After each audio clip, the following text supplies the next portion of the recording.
আমাকে বলছি বাচ্চা আমার, বলছি বাচ্চা আমার, পিয়াসে যে আছে বেকরার, আমি নবী আমার মুক্তি দাতা সবার নবী যখন ছেড়ে দিল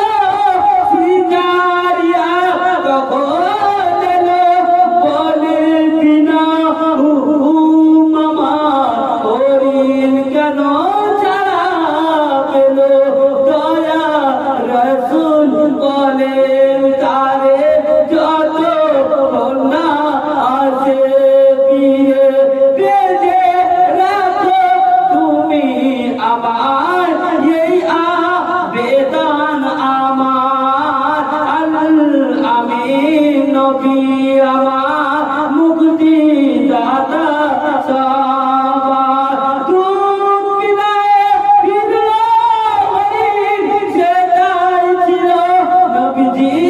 জামিন, দেখে শিকারি অবাক হলো, এই কি সে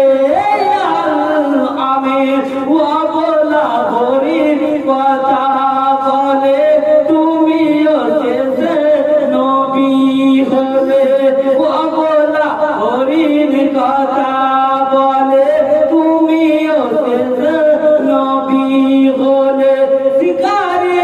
শুনে লুটিয়ে পড়ে, শিকারি শুনে লুটিয়ে পড়ে, বলে মা পড়ে বার বার, আমি নবী আমার মুক্তি দাতা সবার। ব্রাদার মুআজ্জাজ সাহাবায়ে কেরাম দেখেন কেমন আমার নবী ছিলেন, যে যতক্ষণ পর্যন্ত বুঝে আমার মা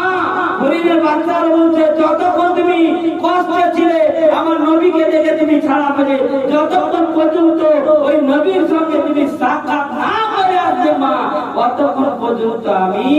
আমরা তোমার দুধ পান করবো না। বলে এই ছিল নবীর মোহাব্বত করতে বলা, বনের পশুতে হরিণে মোহাব্বত করছে, আর আমরা কেমন মুসলমান ব্রাদার মুআজ্জাজ সাহাবায়ে কেরাম, তাই কবি বলছে ইয়া